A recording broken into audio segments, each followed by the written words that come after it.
Olá, bom dia, sejam todos bem-vindos. Eu sou Leila Rocha de Oliveira e eu faço parte do Centro de Estudos Espíritas Allan Kardec, aqui na cidade de Olambra. Roberto Antônio de Oliveira, também vinculado ao Centro de Estudos Espíritas Allan Kardec. É uma alegria compartilhar hoje com vocês o nosso Café com o Evangelho. É um momento onde a gente procura sintonizar com os nossos amigos espirituais, com os benfeitores, para dar um fortalecimento ao espírito que precisa, porque estamos na carne, mas o espírito às vezes se sente fraco, como está lá no Evangelho. E eu estava pensando, Roberto, com relação a uma mãe que me ligou dias atrás, muito triste, muito inconformada, Sim. porque o filho a quem ela dedicou tanto carinho, tanto aconchego, orientou, cuidou, velou, passou noites como todas as mães, às vezes sem dormir, e aquele filho disse que queria sair de casa porque já não estava mais satisfeito de estar ali naquele ambiente, e ela achou que com isso, com essa atitude do filho, foi uma atitude de ingratidão. E eu fiquei pensando, passei algumas palavras para ela de acordo com o Evangelho, passei palavras de bom ânimo, mas o que você acha disso tudo? O que você pensa numa situação assim, daquele filho que a mãe disse que era um filho ingrato? Um filho ingrato. O que você acha? Bom, essa narrativa me faz recordar a parábola do filho pródigo, né? E que todos nós a conhecemos, conforme está lá no Evangelho de Lucas, capítulo 15, versículos 11 a 32. E reza a parábola que disse, uma narrativa, né? Disse-lhes Jesus, inicia textualmente a parábola. Um homem tinha 2 filhos. O mais moço, e disse a seu pai, meu pai, dá-me parte do patrimônio que me toca. O pai então repartiu entre eles os haveres. Olha só. Esse era um processo de repartição natural que era parte do costume dos judeus, né? O filho tinha direito à partilha ainda em vida, e esse requisitou a sua partilha, lembrando que era o filho mais novo. O caçula, né? O filho caçula e ao mais velho, que eram 2 filhos. Ao mais velho cabia o quinhão maior, não era assim, Leila? Porque entre os judeus, o filho mais velho, ele tinha uma parte maior na herança e os demais filhos ficavam com uma parte menor. Isso era o costume da época, né, entre a lei deles, dos judeus, e Jesus se aproveita, como sempre, para se basear nos exemplos ali do cotidiano. Mas e aí o que acontece, Roberto, com essa situação? Sim, vamos tentar contextualizar a parábola, né? Um homem. Então ali está simbolizando a Deus, ao Pai, né? Pai e Deus. Então, poucos dias depois, continua a parábola, né? Ajuntando tudo o que lhe pertencia, os seus haveres, o filho mais moço partiu para um país muito distante e lá dissipou toda a sua herança.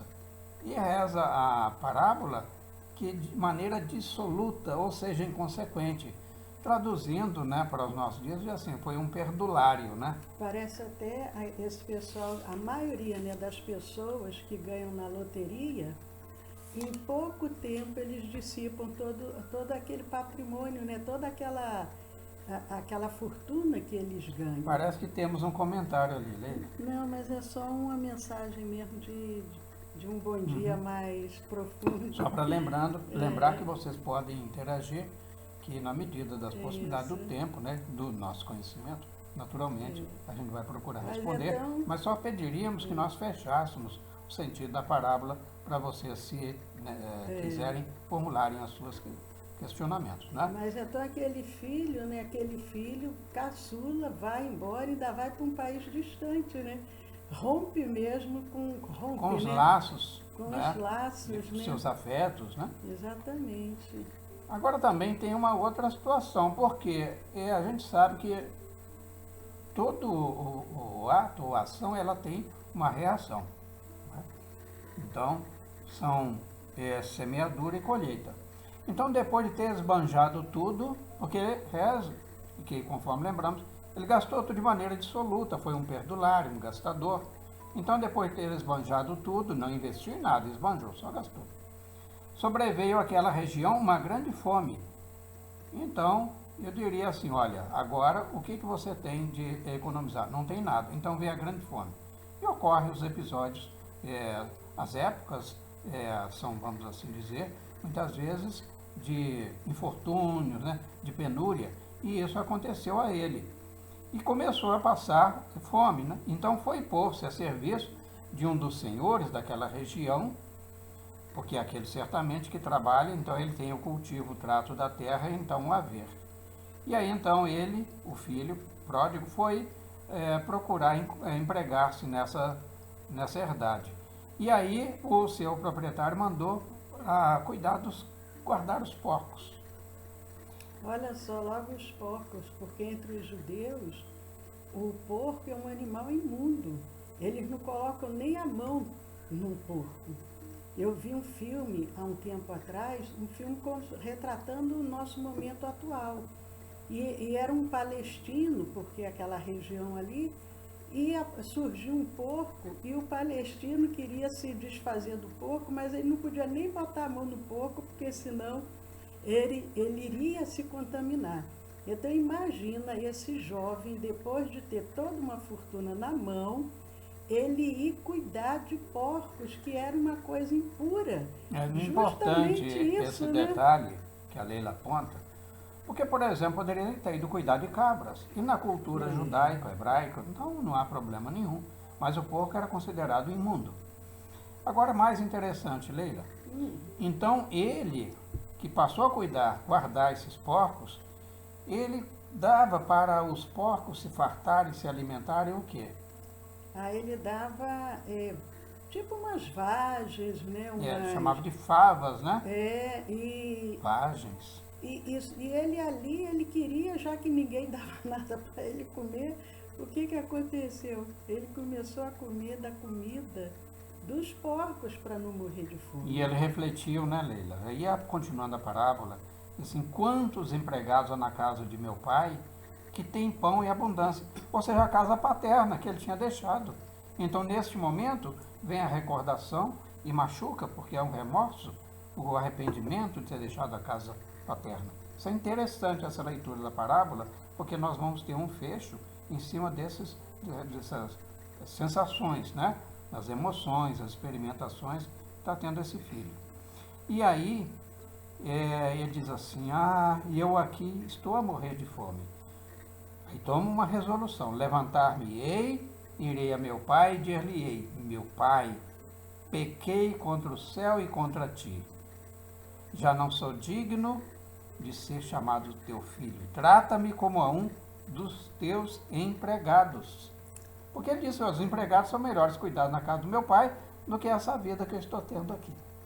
Então ele toma essa resolução, voltar para a casa do pai. Isso a gente lembrando que é Jesus contando uma parábola. Porque no Evangelho tem várias passagens reais, verdadeiras, né? Que acontecem ali com Jesus, inclusive os momentos de cura, os momentos de pregação, ele levando aquela mensagem ali àquela multidão. Mas esse é um exemplo que ele traz através de uma parábola. E nós vamos fazendo uma interpretação dessa história que Jesus nos conta, como sendo esse pai, como o Roberto colocou, sendo Deus, e esse filho é um de nós, que somos aquele filho rebelde, porque na realidade, ao longo do tempo, nós fomos nos afastando de Deus, nós fomos nos rebelando, fomos nos sentindo superiores a Deus, achando que tínhamos condições de gerir sozinhos as nossas vidas, sem precisar desse pai zeloso, esse pai amoroso. Mas chegou o momento que esse filho cai em si. Ele cai em si e ele pensa, meu Deus, eu estou aqui padecendo fome, privações, num país estranho, num país distante, pessoas diferentes, costumes diferentes, e o que eu estou fazendo da minha vida? Por que eu tomei essa atitude? Mas aí ele cai em si, e isso é que é bonito. Não é verdade, Roberto? Que é nesse momento que ele cai em si, aí ele pede perdão a Deus, ou melhor, pede perdão ao Pai, que na realidade seria Deus. Esse cair em si, a nossa leitura pode ser também no sentido seguinte: eu desperdicei uma oportunidade ímpar e agora eu vou recomeçar. Então o que ele faz? Ele volta para a casa paterna. E aí diz então: meu pai, pequei contra o céu e contra ti, e já não sou digno de ser chamado de teu filho. Mas qual foi a reação do pai? Observe, ele não defenestrou o filho, ele não rejeitou o filho, mas diz assim: este meu filho estava morto e reviveu, né? Porém, providencia antes um banquete, diz assim aos teus servos: trazei-me depressa a melhor veste, e vesti-lhe e ponde-lhe um anel no dedo e calçado nos pés, e trazei também o bezerro cevado, matai-o, comamos e festejemos. Então era um momento de alegria, de exultação. O pai não o recrimina, acolhe-o amorosamente, carinhosamente, a dizer: seja bem-vindo de volta ao lar. Então, como estava morto, reviveu. Observe que é interessante que nós vamos frisando bem essas palavras mais fortes, porque elas vão ter um sentido no nosso fechamento aqui. Então esse filho tinha se perdido e foi achado. Quem o achou? Ele próprio, o filho, né? E começaram a festa. Mas aí tinha um outro filho, né, Lili? O que aconteceu com o outro filho? Esse outro filho, acho que a gente vai até comentar com relação a ele amanhã, porque o nosso tempo vai passando tão rápido. E eu aí até vou dar a oportunidade, se alguém quiser comentar alguma coisa agora, enquanto a gente toma um cafezinho, mandem aí uma mensagem para a gente poder comentar aqui juntos.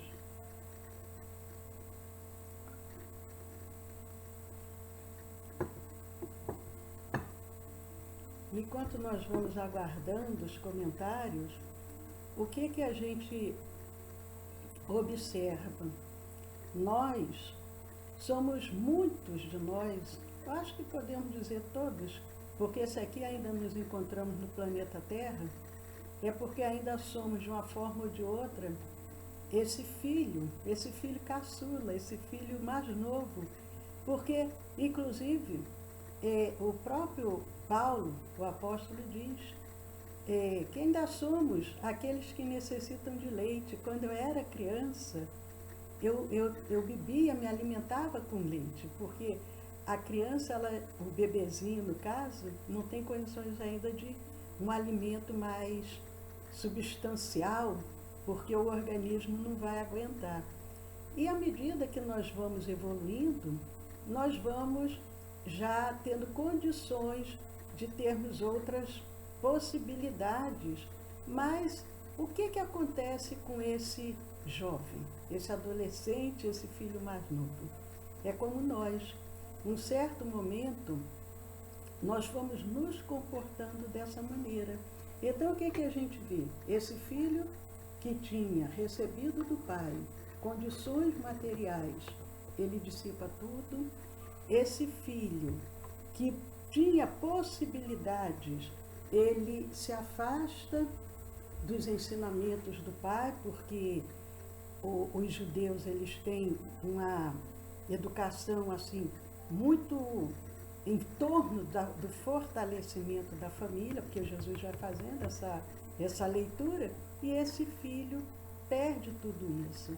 Então, ele esbanja tudo, mas ele tem um momento do arrependimento. Isso aqui é bonito, porque quando ele se arrepende e ele volta para casa de uma forma humilde, ele deixa para trás toda a sua vaidade, todo o seu orgulho, todo aquilo que ele carregava com ele.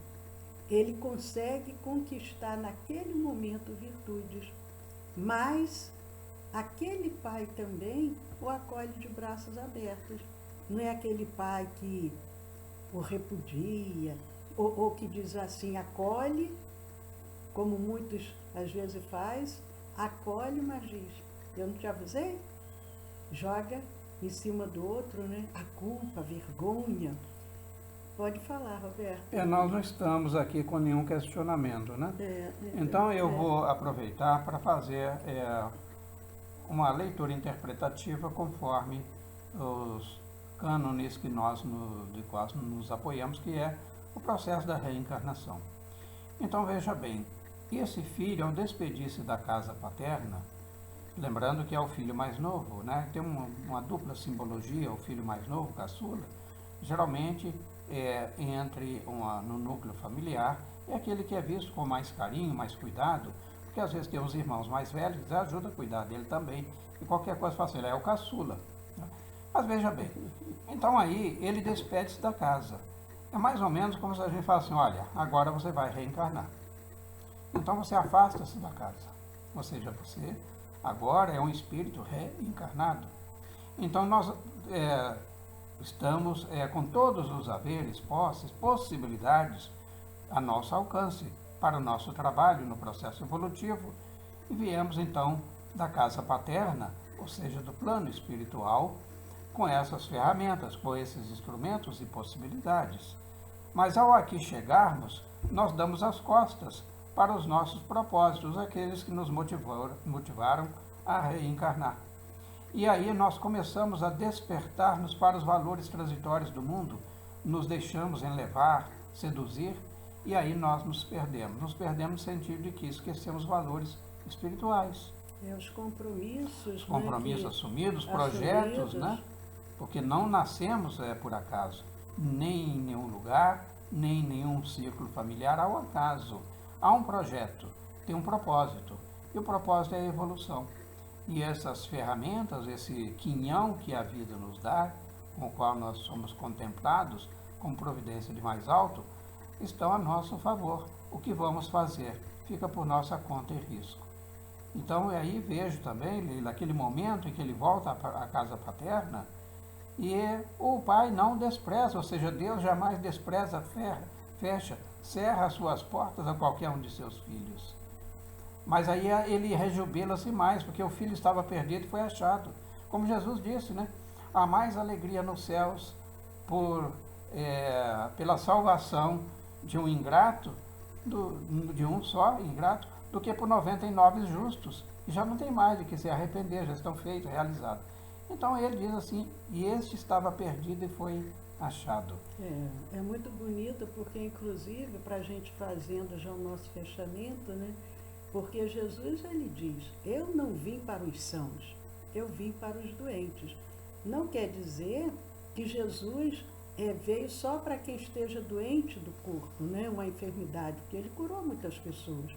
Mas é ampliando esse entendimento, porque como o Roberto falou, essa passagem do Evangelho que diz que há mais alegria no céu, na salvação de um que estava perdido, do que de 99 justos.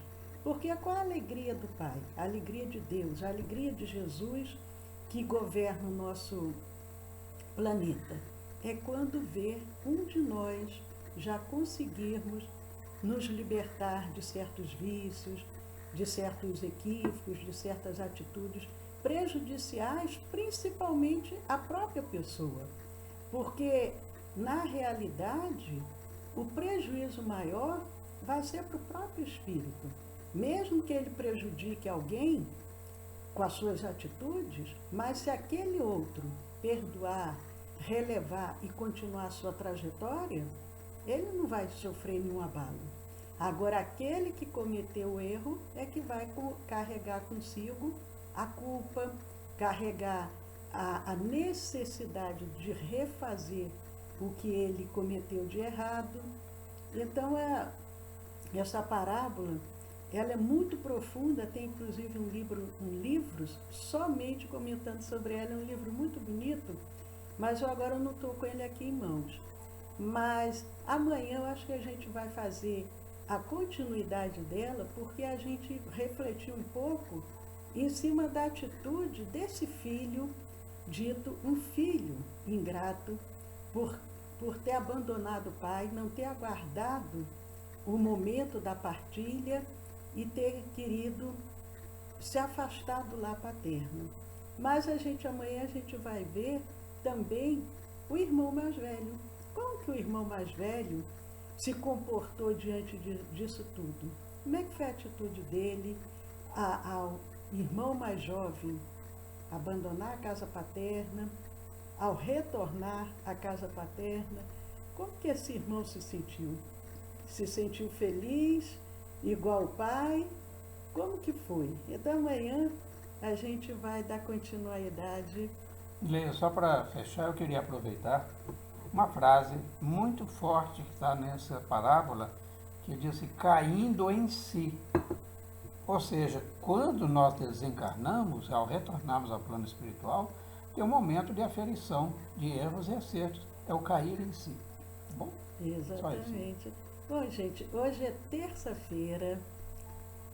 Terça-feira nós temos o nosso estudo do Evangelho às 20 horas, de 20 às 20h30, que serve como preparação tanto para os trabalhadores da casa e também para aqueles que estão em tratamento magnético espiritual. Porque logo a seguir, às 20h30 até 21h30, é a nossa reunião de radiação e de vibração à distância. Então, quem desejar participar desse tratamento, envie seus nomes, endereços, pedidos que estão necessitando. Às vezes algum ente querido, algum amigo, que nesse momento encontra-se hospitalizado, enfermo, enfim. Então, 20 horas, estão todos convidados para o nosso estudo do Evangelho, e 8h30 da noite, a irradiação e vibração. Alimentação leve para todos que desejarem participar, alimentação até às 6h30 da tarde, para que o centro gástrico não fique sobrecarregado, porque quando a gente vai fazer uma cirurgia, a gente vai em jejum. E depois da cirurgia, dependendo, a gente se mantém no soro, numa alimentação líquida, pastosa, até a gente poder se recuperar. Então, esse tratamento, ele serve para todo tipo de problema, físico, mental, emocional, espiritual, obsessivo. Coloca na garrafa de uns 2 litros de água para ser magnetizada e vai tomando durante a semana. E amanhã, às 10 horas da manhã, novamente aqui para a gente saber o que aconteceu com esse irmão mais velho, o que ele fez, qual foi a atitude dele, a reação dele com relação ao irmão mais novo. Um beijo grande para todos, saúde, paz e até às 20 horas. Então, votos de um bom dia, mais uma vez, e que permaneçamos na paz do Mestre Jesus.